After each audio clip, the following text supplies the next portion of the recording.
تیپی تۆپی پێیانی ئاسۆ ئامادەکاریەکانی بۆ خولی پلێکی کوردستان دەست پێکردو و بە یاریدۆستان و ئاڵوگۆڕی پێکاتەوە نۆژەنکردنەوە یاریگا دەیەوێت ڕکابەری سەرەکی سەرکەوتنەوە بێت بۆ خولی نایابی کوردستان.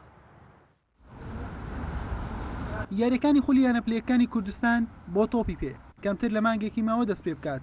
یانەی ئاسۆ بە هەمان ستافی ڕاهێنەران و بەشێکی زۆری یاریزانانی وەرزی ڕابردوو هێنانی 6 یاریزانی نوێ ئامادەکاری بۆ خولەکە دەست پێ کردووە.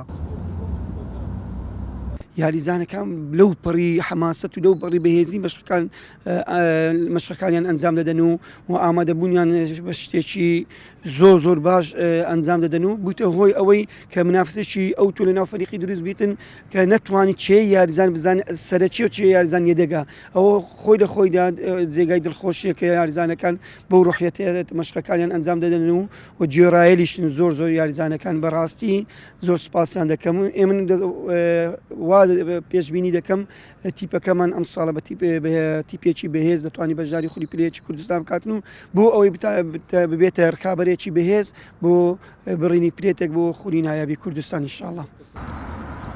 یانەی ئاسۆ بەر لە دەستپێکی مەشقەکان چەندین یاری دۆستانەی لەگەڵ یانە جیاوازەکان ئەنجامدا.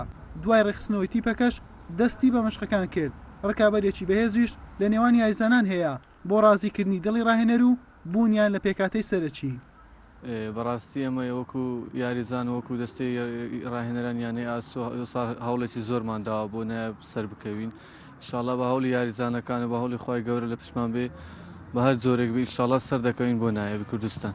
ئەو ساڵ بە هەوڵ و ماندیبوونی یاریزانەکان و دەستەی کارژێری یانەکە ئینشاڵڵا ئامانجمان سەرکەوتنەوە بۆ خولی نایابی کوردستان و لە مەشقەکانیش دەخوا بە زیاد بێ یاریزانەکان هەموو ئاستیان لێک نزیکە دەتوانم برێ منافەسەکی گەرم دەکەین بۆ خولی نایابی کوردستان. وا بڕیارە یاریەکانی خولی پلەیەکی کوردستان لە 27 مانگە دەست پێ بکات.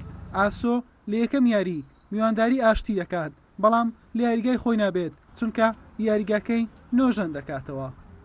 حوسێن محەممەد کەناڵی پێیام هەولێر.